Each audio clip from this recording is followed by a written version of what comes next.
Mais uma vez, seja muito bem-vindo. Nós estamos ao vivo. Agora são 15 horas e 20 minutos pontualmente pelo horário de Brasília. Eu sou o Kleber Werneck e a partir de agora você acompanha comigo o que é notícia no Brasil e no mundo nesta edição da tarde do Redação Hit. E olha só, uma nova modalidade de empréstimo surgiu no mercado e o celular é dado como garantia para liberar o dinheiro. Se a dívida não for paga, e aí que começa o problema, o aparelho pode ser bloqueado. Os juros podem passar de 600% ao ano. Vamos conferir. Uma nova modalidade de empréstimo que está sendo oferecido no mercado pede o celular do cliente como garantia. E caso a dívida não seja paga, o aparelho é bloqueado. O celular inutilizado deixa o usuário sem acesso a aplicativos. Para voltar a ter controle total do telefone, o usuário tem que quitar a dívida. Isso vem gerando reclamações dos usuários nas redes sociais. Esse tipo de crédito atende a brasileiros de baixa renda e com dificuldade de acesso a empréstimos de bancos tradicionais. Mas não tem uma regulação específica do Banco Central e os juros podem passar de 600% ao ano. O BC disse que as instituições financeiras têm liberdade para oferecer crédito, mas que a regulamentação vigente estabelece que os clientes devem ter acesso a informações claras sobre penalidades e eventuais riscos ao obter empréstimos. Para receber o dinheiro na conta, o usuário precisa baixar um aplicativo no celular, que atua como superadministrador do aparelho, ou seja, tem permissões especiais para acessar qualquer aplicativo do telefone, por exemplo. Alguns clientes baixaram o aplicativo para fazer uma simulação de empréstimo. Após ter desistido, não conseguiram mais deletar o aplicativo de seu celular. E nós estamos ao vivo, são 15 horas e 22 minutos pelo horário de Brasília. E para falar mais sobre essa nova modalidade de empréstimo que tem o celular aí como garantia, nós vamos conversar com uma especialista. Nossa convidada é a advogada Luciana Faria, ela que é especialista em direito do consumidor. Boa tarde, doutora. Seja muito bem-vinda. É um grande prazer recebê-la aqui no nosso jornal. Boa tarde, Kleber. Uma honra participar desse jornal tão respeitado e esclarecer realmente essa confusão que está gerando aí esse empréstimo com garantia do celular. Já começou muito bem, doutora. Confusão. Foi uma ótima palavra para definir a situação. Então, a primeira pergunta, já para um começo de conversa, né? Esse tipo de empréstimo que tem o celular como garantia é legal? É permitido pela lei? E a financeira pode bloquear o aparelho em caso de inadimplência?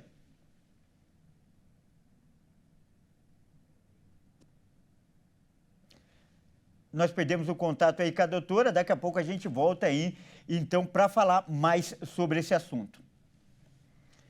E olha só, um dos grandes problemas, e o Banco Central, né, ainda não tem uma regularização sobre essa situação que a gente acabou de falar agora, né, que é a questão do celular, do empréstimo usando o celular como garantia. E não há uma regulamentação do Banco Central, então isso tem causado grande problema. Há muitas reclamações nas redes sociais de consumidores que fizeram o empréstimo, tiveram algum problema ali e não puderam pagar. Então, daqui a pouco, a doutora vai falar mais sobre esse assunto e esclarecer aí você que já fez esse empréstimo ou então está pensando em fazer outro empréstimo. Então, vamos continuar então com as imagens que viralizaram na internet hoje, né? E tem sido destaque aí nas redes sociais.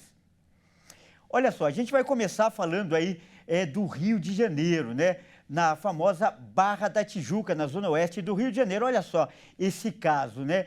Um homem, ele ficou preso no carro enquanto havia uma tentativa de roubo de celular. Vamos ver se a gente tem essa matéria aí na tela para a gente mostrar agora.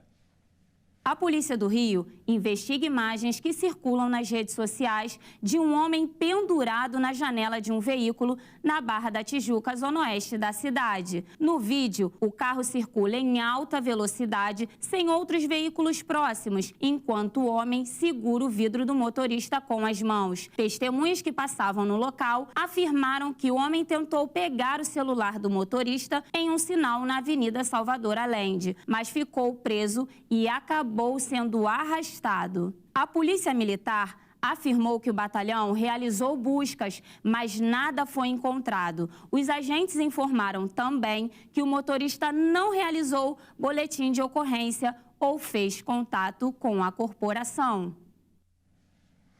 Olha aí, mais uma vez o celular como personagem principal da história. Você viu aí, o criminoso tentou roubar o celular, o homem fugiu e ele foi arrastado. Então, é sempre importante ficar atento aí com o celular, principalmente no trânsito, não é mesmo? Olha só, por falar em celular, a gente vai retomar agora a especialista, né, entrevista com a nossa especialista, a advogada Luciana Faria, que vai falar do empréstimo, essa nova modalidade de empréstimo que tem o celular como garantia. Doutora, contato restabelecido, me ouve bem agora? Sim, claro, Kleber, estou à disposição. Então, vou voltar àquela pergunta, doutora. Essa modalidade que tem o empréstimo como garantia e pode até bloquear a financeira ou, sei lá, a empresa que faz esse empréstimo, ela bloqueia a pessoa, né, o consumidor, caso ele fique inadimplente, ele não pague essa parcela do empréstimo. Então, a primeira pergunta que fica é, claro, esse negócio é legal, é permitido pela lei? Olha, Kleber, excelente pergunta. Na verdade, o consumidor, quando ele faz o empréstimo, ele não costuma ler aquele contrato, e nesses contratos acaba tendo aí algumas cláusulas que são consideradas abusivas. Claro, desativar a linha ou o aparelho é uma cláusula abusiva. E aí, como é que você vai fazer para reverter esse contrato que você anuiu, esse contrato que você consentiu? Só através da justiça. A Anatel já reconhece que esse tipo de desativação de linha ou desativação de aparelho por inadimplência decorrente de um contrato de empréstimo realizado junto a uma financeira é uma cláusula abusiva. Só que para você reverter essa situação, infelizmente, o consumidor vai ter que recorrer ao juizado especial cível, porque são a justiça onde o valor da causa nessas ações não ultrapassam 60 salários mínimos, e aí o consumidor vai ter que pedir uma revisão desse contrato para anular essa cláusula abusiva que desativa o celular ou a linha do aparelho celular. Olha, já começou então com um alerta importante, doutora. E um dos grandes problemas é que o Banco Central, que regula, né, esses empréstimos junto a instituições financeiras, ainda não tem normas definidas para esse tipo de empréstimo. Então, que é novo no mercado, como a gente está batendo nessa tecla. Então, o que prevalece, já que o Banco Central não coloca regras? Quais são as regras que prevalecem para esses casos, doutora? Bom, a regra que prevalece é o Código de Defesa do Consumidor. E uma vez que a Anatel já reconhece essa prática, né, essa prática da desativação do aparelho e da desativação da linha, uma prática abusiva, então o consumidor vai poder utilizar aí o Código de Defesa do Consumidor. Infelizmente, os nossos tribunais e o Banco Central acaba tendo que correr atrás de regulamentação, de portarias e legislação para regulamentar situações como essas. As companhias e empresas financeiras estão muito à frente, né? Então eles tentam de todas as formas aí inibir com práticas abusivas para coibir o consumidor inadimplente a estar honrando com o contrato de empréstimo.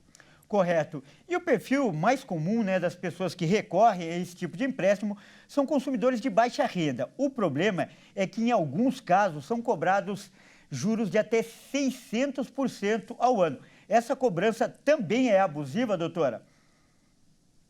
essa cobrança, infelizmente, é mais do que abusiva. 600% de juros ao ano realmente é uma prática muito abusiva. E aí, novamente, o consumidor, porque ele anuiu com aquele contrato, quando ele aceitou aquele empréstimo, ele aceitou eletronicamente, e para ele revisar agora, afastar esses juros exorbitantes, ele vai ter que recorrer ao judiciário. Então, o que eu recomendo aos consumidores que anuíram esse empréstimo? Com essa cláusula desses juros abusivos de mais de 600% ao ano, e com essa cláusula que, em caso de inadimplência, vai desativar o aparelho ou desativar a linha telefônica, recorrer à justiça, no juizado especial civil, pedir uma liminar para que as empresas se abstenham desta prática, pedindo a revisão do contrato, restabelecimento da linha, porque realmente existem outras formas de cobranças que são formas legais, que é inscrição no Serasa, no SPC, cartório de protesto, cobrar essa dívida pela via judicial, mas não agindo de forma abusiva. Então, o Código de Defesa do Consumidor está aí para proteger esses consumidores que acabaram anuindo com esses contratos com cláusulas abusivas. Olha, e para finalizar, para fazer esse empréstimo, a financeira também para liberar o dinheiro, né? Ela pede a instalação de um aplicativo no celular. E esse aplicativo é ele que faz o bloqueio do aparelho, mas ele também pode acessar outros aplicativos no celular. Isso pode ser um perigo ainda maior, não é, doutora? Pois é, além do Código de Defesa do Consumidor, a gente sabe que hoje em dia os nossos celulares têm todas as nossas informações pessoais, profissionais. Então, a partir do momento que você adiciona um aplicativo, por óbvio, aquela empresa que gerencia aquele aplicativo, ela vai ter acesso às informações pessoais. Quando você instala o aplicativo, tem lá um contratinho também que diz como vai reger a manutenção desse aplicativo junto à sua rede de dados do celular. Então, o consumidor tem que ter muita cautela quando baixar um aplicativo, instalar um aplicativo no celular. Tá certo, então. Nós acabamos de conversar com a advogada Luciana Faria, ela que é especialista em direito do consumidor. Doutora, muito obrigado pela sua participação e por essas informações muito importantes aí para as pessoas que nos assistem. Eu agradeço aí a doutora, acabou de participar aí do nosso programa. E olha só, vamos então mostrar mais vídeos que viralizaram na internet nesta quinta-feira. Olha só esse aqui. Bom, hoje o assunto do dia é o celular, não é mesmo? E olha só essa história. Uma jovem vendeu um celular pela internet, mas o problema foi que na hora de entregar o aparelho e pegar o dinheiro, ela acabou sendo roubada. Vamos ver. Uma mulher que havia anunciado um celular para venda nas redes sociais teve o aparelho roubado por um casal de compradores com que havia marcado de se encontrar no centro de Varginha, Minas Gerais. Segundo o boletim de ocorrência, a vítima havia anunciado um modelo de celular sofisticado. E após receber uma proposta, a vendedora marcou para a suposta compradora buscar o aparelho no prédio em que trabalha como recepcionista. As câmeras de segurança flagraram o momento em que a suspeita desce da garupa de uma moto e, sem tirar o capacete, se aproxima da vítima e pega o celular e foge em seguida sem pagar pelo telefone. A vítima disse à polícia que a suspeita pediu para mostrar o aparelho para o companheiro que estava na moto. Porém, ela acabou indo embora. Até agora, o casal não foi encontrado. E por falar em celular, olha só, um outro vídeo mostra um aparelho explodindo enquanto estava carregando. Olha só o susto que o estagiário, que era o dono do celular, levou. Confere comigo. Varginha, Minas Gerais. O caso aconteceu em Curitiba, Paraná. Um estagiário estava trabalhando no escritório de arquitetura com tranquilidade e um momento que parecia ser apenas mais um dia normal na empresa, de repente o aparelho de celular do rapaz começa a sair fumaça e, ao perceber a situação, o jovem ficou assustado e até tirou o carregador da tomada, mas o aparelho de celular explode na sequência e deixa o rapaz assustado e todos que estavam com ele. Logo, o estagiário volta para tirar aos poucos os objetos eletrônicos que estavam pegando fogo e a situação se normaliza. Graças a Deus, ninguém ficou ferido. Que susto, hein? Mas agora o que nós vamos ver é um milagre de Deus. Esse mesmo é o termo. Isso porque o menino resolveu atravessar a rua correndo e bem na hora que uma colheitadeira estava passando. O caso aconteceu na China. Olha só que impressionante. Câmeras de segurança flagraram o momento em que um menino que não foi identificado foi atropelado por uma colheitadeira ao atravessar a rua. O acidente teria acontecido quando a criança, que ajudava seu pai a secar grãos de um lado da rua, decidiu atravessar a via para ir ao encontro de sua mãe, mas não vê a colheitadeira se aproximando. A criança, no entanto, sofreu apenas alguns arranhões após o atropelamento. A câmera permanece focada no menino enquanto ele se levanta, e seus pais, aliviados, o colocam para fora da estrada. O caso aconteceu na China. Que milagre, não é mesmo? E olha só, nesta manhã, a Marginal Pinheiros foi interditada por mais de 2 horas. E o motivo foi um acidente entre uma moto e um ônibus. Após a batida, a moto pegou fogo e atingiu até o motociclista. O vídeo também viralizou na internet. Acompanhe comigo. As imagens mostram a moto sendo consumida pelas chamas na traseira do ônibus e o desespero dos outros motoboys tentando apagar o fogo na perna da vítima que estava no chão. O acidente ocorreu por volta das 7h30 da manhã, na Marginal Pinheiros, na região de Santo Amaro, na zona sul de São Paulo. 4 equipes do Corpo de Bombeiros foram acionadas ao local no início da manhã, além de um helicóptero Águia da Polícia Militar. As pessoas que passavam pelo local no momento do acidente informaram que o fogo começou após a moto atingir o coletivo e logo em seguida atingiram o corpo do motociclista. Ele estava acompanhado de uma garupa, que também foi atingida pelo fogo, que se alastrou rapidamente e logo atingiu o ônibus, mas felizmente os passageiros conseguiram desembarcar com segurança. Segundo informações, o motociclista foi vítima de queimaduras e fraturas na perna e no quadril. Olha, felizmente o socorro do Corpo de Bombeiros foi rápido e também vale ressaltar aí a solidariedade dos outros motoqueiros que pararam para ajudar. Muito bonita essa cena. Vamos mudar de assunto agora para falar do INSS, mais especificamente da greve do INSS. Isso porque a Justiça determinou que 85% dos funcionários que fazem atendimento ao público voltem ao trabalho, justamente para não prejudicar os serviços. Acompanhe comigo. A presidente do Superior Tribunal de Justiça, Maria Tereza de Assis Moura, determinou que a greve dos servidores do INSS não afete as necessidades inadiáveis da população, ou seja, que não prejudique a prestação de serviços essenciais. A magistrada do STJ ressaltou ainda que são de longa data os problemas enfrentados pelo poder público em relação aos prazos de análise dos processos administrativos de benefícios. A ministra definiu que pelo menos 85% das equipes de cada agência devem seguir trabalhando. O desrespeito à decisão está sujeito a multa diária de R$ 500 mil. A decisão atendeu a um pedido da Advocacia Geral da União. A greve teve adesão em mais de 23 estados e do Distrito Federal, atingindo 400 agências. Os trabalhadores reivindicam recomposição de perdas salariais, valorização profissional e melhores condições de trabalho. Segundo a AGU, o movimento grevista foi iniciado sem que a categoria garantisse equipes de servidores para assegurar a prestação de serviços essenciais e indispensáveis ao atendimento da sociedade, como pagamentos, concessão de benefícios e perícias. Segundo a AGU, cada dia de paralisação trava a concessão de, em média, de mais de 13 mil de benefícios por incapacidade, 4.600 aposentadorias, 2.700 salários maternidade, entre outros serviços.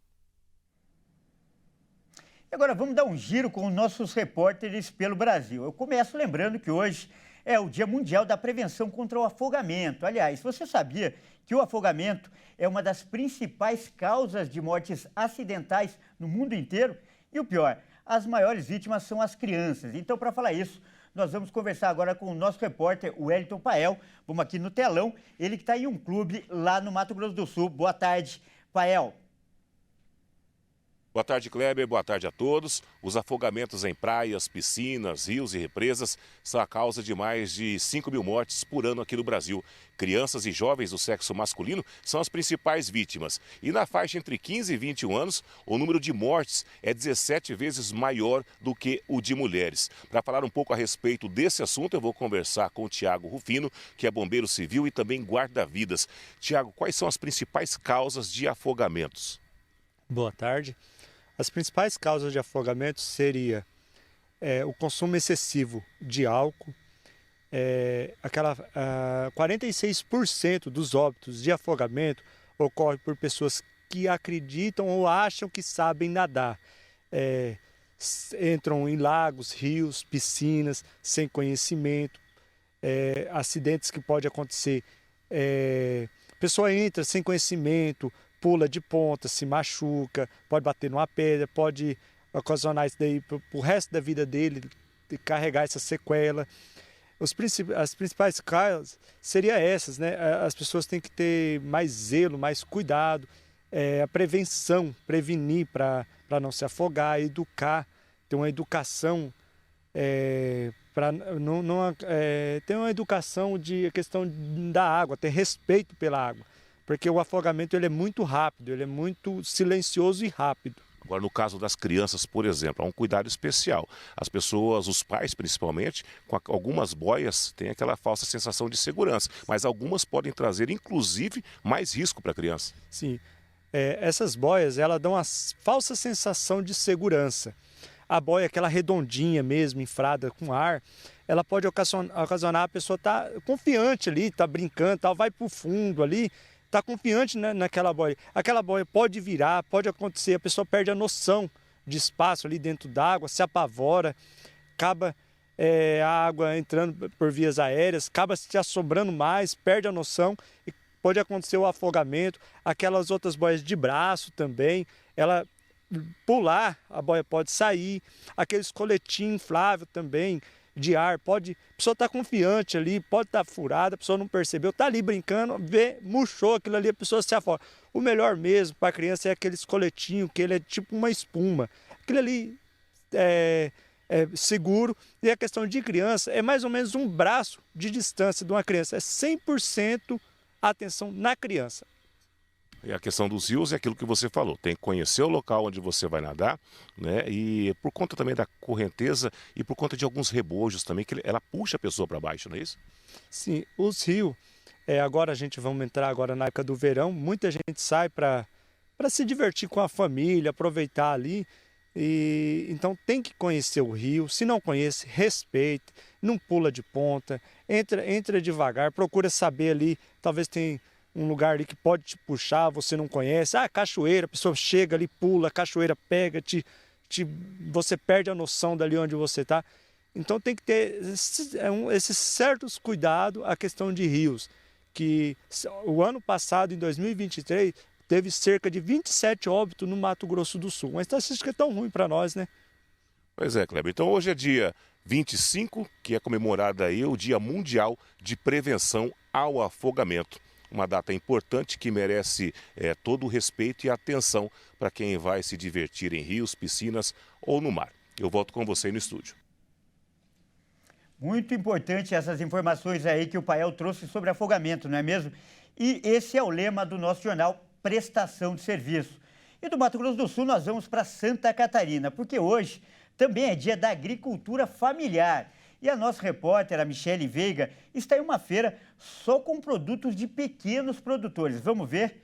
Olha ela aqui na tela. Boa tarde, Michele. Werneck, olha que lindo esses produtos, isso mesmo. Hoje é o dia do colono, da agricultura familiar, que representa cerca de 80% da produção dos municípios de até 20 mil habitantes no Brasil. Um número muito grande, uma escala muito grande de produção. E são trabalhadores do dia a dia, que vão plantando durante a semana, vão colhendo produtos fresquinhos, que é uma particularidade principalmente da nossa região sul do Brasil. Todo lado da Ana Nery. Ana, para ti, o que significa ser colono, ser da terra? Para mim é tudo, né? Nasci no campo, desde criança trabalhando com feira, com o pai. Para mim é vida, vida. Ser agricultor é vida, mexer com a terra. ver o produto que tu planta crescer e depois trazer para o consumidor, né? É uma alegria, é só alegria. Parabéns pelo dia. Muito obrigada. Hoje, dia 25, então, é o dia do colono e do motorista, né? Da agricultura familiar. Mas no dia 28 é o dia da agricultura. E uma particularidade para essas feiras aqui na região sul é essa aqui, ó. Aqui é uma massa, Werneck, de cavaquinho. Cueca virada para alguns. Ela produz aqui muito cavaquinho durante o dia, ó. São vários saquinhos, ó. E diferentemente do pastel de vocês, né? A gente tem o cavaquinho por aqui. Elas vão mostrar um ali, porque elas estão fritando. Olha que linda a confecção da massa, ó. Vai lá, a Leninha com tudo e faz os cavaquinhos que já vão ali serem fritos. São maravilhosos. E tem panificação, tem as frutas, tem verdura, tudo isso produzido e feito com as mãos, né, de quem está todo dia aí na roça. Então, Werneck, a gente está passando nessa feira que é tradicional aqui no município de Criciúma, acontece 2 vezes por semana aqui no município, nas áreas urbanas, para atrair essas pessoas que muitas vezes nem sabem, né, como esses produtos são plantados, são colhidos, são feitos. Então a gente está trazendo esse pedacinho da agricultura familiar para vocês. Vou te deixar com água na boca, tá, Werneck? Porque a nossa equipe já está levando o nosso saquinho de cavaquinho, ó, coisa maravilhosa. A gente vai levar para nossa redação e eu te deixo com esse gostinho. Quando vocês vierem para Santa Catarina, aí, ó, já tem uma especialidade para provar. De Santa Catarina para a Hit TV, repórter Michele Veiga. E deu água na boca mesmo, né? E para quem não conhece, cavaquinho é o nome do pastel lá em Santa Catarina, lá em Criciúma, a terra da Michele. E olha só, vamos mudar de assunto agora. O Brasil começou hoje a competir nos Jogos de Paris. Olha que legal. Vamos então ao momento olímpico.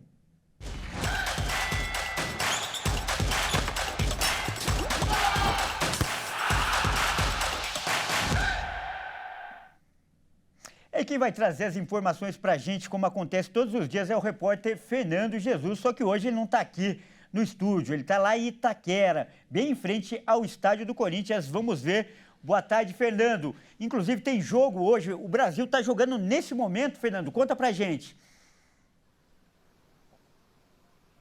Boa tarde, Kleber, e a todos que nos assistem. Exatamente, a seleção brasileira de futebol feminino está nesse momento em campo lá na França para a disputa dos Jogos Olímpicos de Paris. O adversário é a Nigéria e nesse momento o placar é de 1-0 para as brasileiras. E agora uma curiosidade, Kleber, você sabia que a base do time feminino que está lá em Paris vem do Corinthians? Pois é, são 6 jogadoras do elenco feminino e inclusive o técnico Arthur Elias era o comandante do elenco feminino do Corinthians e agora está à frente do time brasileiro lá nas Olimpíadas de Paris.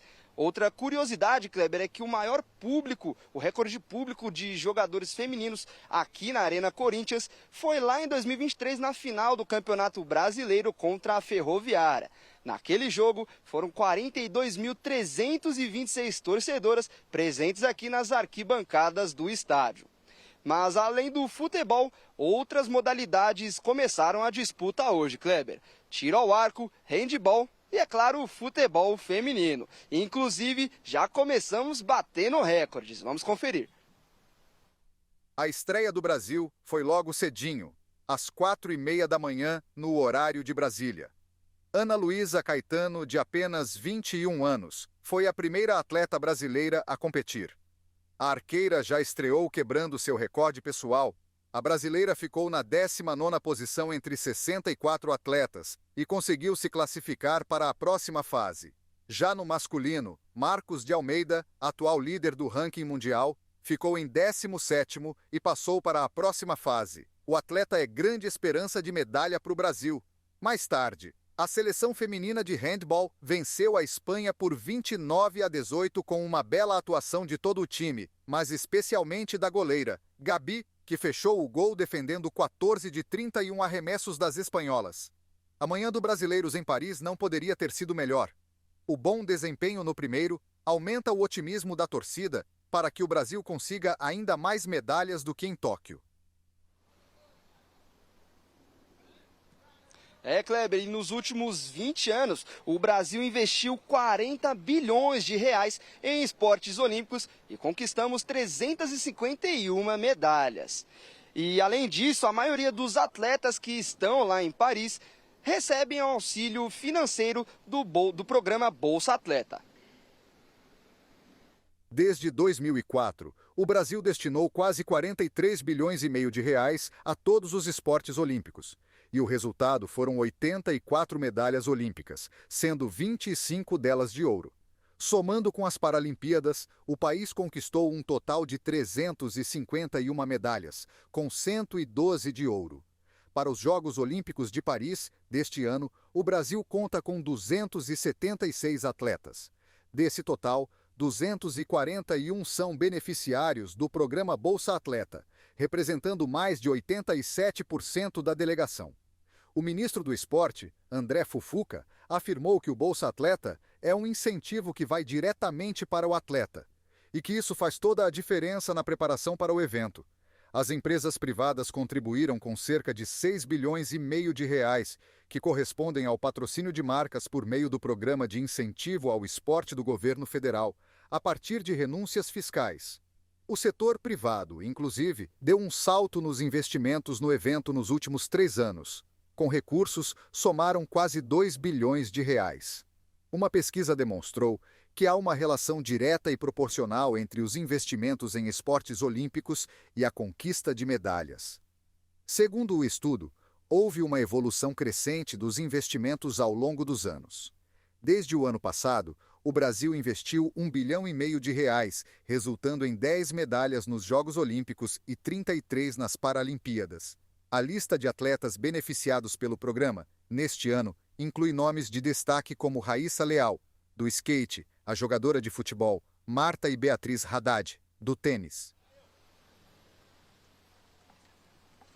E a gente muda de assunto, Kleber, para falar de Campeonato Brasileiro. Aqui na Neoquímica Arena, às 8 horas da noite, o Timão vai receber o Grêmio para a disputa da 19ª rodada do Campeonato Brasileiro. O Timão entra em campo buscando mais uma vitória para manter a boa sequência de jogos e manter o bom momento conquistado depois da estreia do técnico Ramon Dias. O Clube Paulista está a 3 pontos da zona de rebaixamento e precisa se afastar para respirar um pouco mais na competição.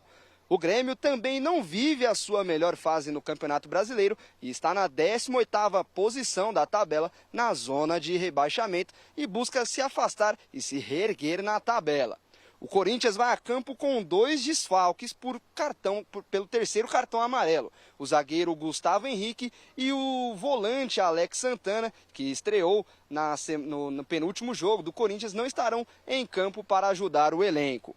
Mas a boa notícia é que o Corinthians tem o retorno do volante Ranieri, que cumpria a suspensão, e o lateral direito Fagner volta a participar do elenco principal, do elenco titular, no jogo contra o Grêmio. O Grêmio também tem os seus desfalques, o meio-atacante Carvalho não estará em campo por suspensão, e os zagueiros Jeromel e Kahneman não estarão no elenco titular por se recuperarem de lesão muscular. E além disso, Kleber, o Grêmio vai enfrentar o Corinthians nos próximos dias mais 2 vezes. A primeira sendo aqui na Neoquímica Arena, pelo jogo de ida das 8ª de final da Copa do Brasil. E o jogo de volta será lá no Rio Grande do Sul, no Estádio Centenário, pelo jogo de volta. Kleber, eu volto com você no estúdio. Olha, Fernando, quero fazer uma pergunta mais para você. Parece que hoje também deve ter um anúncio aí no intervalo do jogo, o novo patrocinador Master do Corinthians. Não se sabe o nome ainda, se falou aí na imprensa que pode ser um site de apostas, enfim, mas há essa expectativa aí. O Corinthians deve anunciar hoje um novo patrocinador Master, lembrando que o último deu muito problema, muita polêmica, o caso inclusive está na justiça, mas hoje deve ter esse anúncio aí, não é, Fernando? Exatamente, Kleber. O Corinthians vai anunciar o seu novo patrocinador Master, que deve estampar a frente da camisa corintiana aqui na Neoquímica Arena. E como você falou, o último patrocinador, a casa de apostas VaideBet, deu muito trabalho e gerou muita polêmica para o clube corintiano. A torcida não gostou muito e agora está mais animada com o novo anúncio que será feito aqui durante a partida contra o Grêmio. Tá certo então, Fernando, muito obrigado aí pela sua participação. E olha só, nós preparamos então um vídeo bastante curioso desses que viralizaram na internet para você aqui, para fechar o jornal. Olha só, nós vamos mostrar agora uma mulher sendo atacada por um carneiro que atingiu ela algumas vezes com cabeçadas e no quintal da casa dela. O problema é que esse carneiro pertencia ao vizinho, nem era dela. A imagem chamou muito a atenção na internet. Confere comigo. O caso foi registrado pela câmera da própria vítima e mostra o momento em que a Francisca Pastora, de 59 anos, está tirando os animais que estavam no quintal da casa. Quando foi surpreendida por um carneiro que deu uma cabeçada nela pelas costas, fazendo com que a vítima caísse no chão. Ela ainda tentou se proteger, porém foi atingida outras vezes pelo carneiro, até ser socorrida por vizinhos, que ouviram os gritos de socorro. Logo, 2 homens usaram uma cadeira de madeira para resgatar a mulher do ataque do animal, que saiu em seguida. Segundo Mateus do Nascimento, filho de Francisca, apesar do susto, a mãe não teve ferimentos graves e o carneiro foi vendido pelo dono. Olha que carneiro bravo, não é mesmo? Olha só, você viu? Mas tem vários lados dessa história. Primeiro, esse vídeo viralizou por ser considerado engraçado e realmente é curioso. Mas tem toda uma responsabilidade, principalmente em relação ao animal, já que o proprietário do animal não pode deixar ele invadir o terreno da vizinha, o quintal da vizinha. Imagina se fosse um pitbull, o escândalo que não ia ser, não é mesmo? E o segundo lá, coitada da mulher, né, não conseguia se proteger, tentava escapar, mas não conseguia. Esse carneiro realmente muito bravo, então fica um alerta aí, principalmente para o dono, para cuidar melhor desse bicho, não é mesmo? Bom, é isso aí, essa edição fica por aqui. Eu agradeço aí demais pela sua companhia. E você, que não é de São Paulo, é de outro estado, fique então com a sua programação local. Ótima tarde e até amanhã.